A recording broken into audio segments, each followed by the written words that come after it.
Okay, so I am setting up a 10 frame hive that I picked up at my local kind of like farm and tractor supply. I actually had to go pick up 2 of them because I needed some extra hive. Actually, I just needed some extra bottom boards.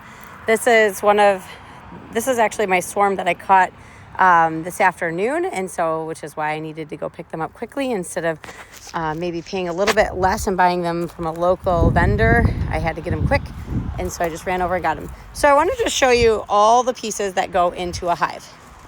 So first you're going to start off with a bottom board, and I will be honest, I really like having a screened bottom board.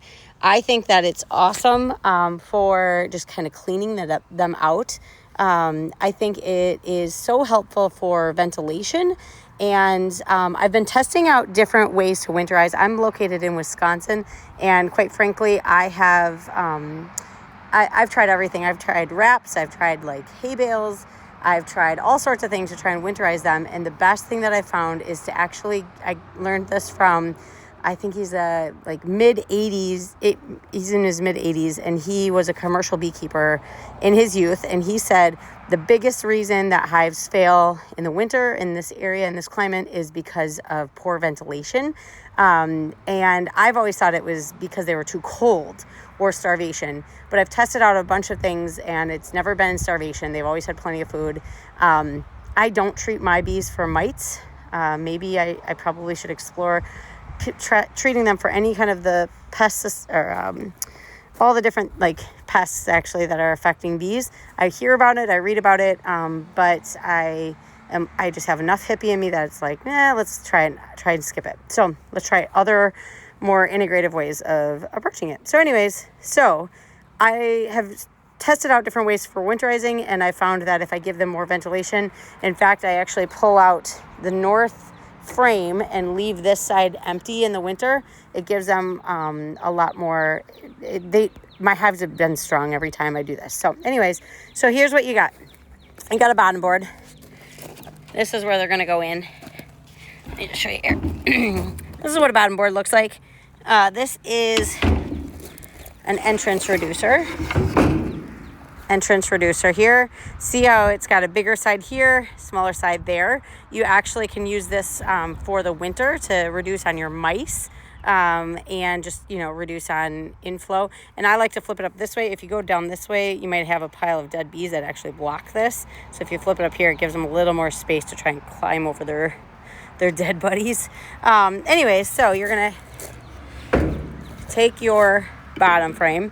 You're going to put this on here. In the summer, you can open it up and have this nice big wide side right here. Okay. Then you're going to have a bottom box.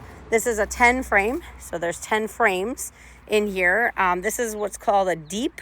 So it's actually deeper. I can't remember the measurements, and I never really pay attention, quite frankly. I know that there's a lot of people who do. So all you people who are way more into bees than me, please don't be haters in the comments. Just know that I don't have to actually know what the size is. I've never needed to know. Okay, so this is a frame.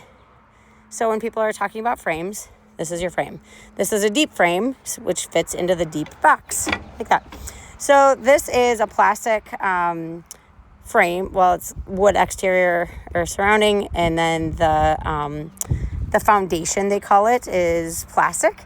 They say that this has wax already started on it, and that makes the bees a little bit more active as far as starting to build out the comb on there. I've never actually put wax on myself. I've always just bought them already on there. I will say I've never bought a hive from any like big box store. So this one is a national chain. So I'll be interested to see how this is. This is also, I've never had a box that isn't finished, like painted. So I decided to get a little wild and crazy. I like to have different markings on each one of my boxes, primarily because I want the box to actually be able to have my bees identify it really easily. I've been adding more and more hives, so this gives them, especially if my hives are really close to each other, it's just a fun way. My kids like to do it. Sometimes we'll do handprints, sometimes we'll just do decorations. We've painted them. So anyways, you're going to put your bottom board down, then you're going to put this top, this thing right here. This is your deep, so mine's getting a little wobbly. So then, after that, next step, you need an inner cover. You don't need this. I like it. I have a couple hives that don't have them on right now, and I'll be honest, they start to build in between here, and it gets a lot harder to get your covers off. So I find this a lot easier because then I can just pop it off and then scrape it pretty easily, and then bees can come out here if they really want to when I'm opening them up. So you put this on. This one has a nice little opening right there, which I appreciate. So it makes it a little bit more available. You can flip them this way. You could have it this way and let them out this way, but I feel like that just makes it a little bit more distance that they have to travel. Okay, so if this was all on, it would actually seal right up nicely. It's kind of off-centered right now, so I will show you more in a moment. This is now my telescoping cover. So I'm going to take a pause. Okay, so I've lined everything up. So this is my bottom board that has the screen. This is my entrance reducer that has the bigger side open here. My smaller side's there for winter. This is my deep box. My 10 frames are inside.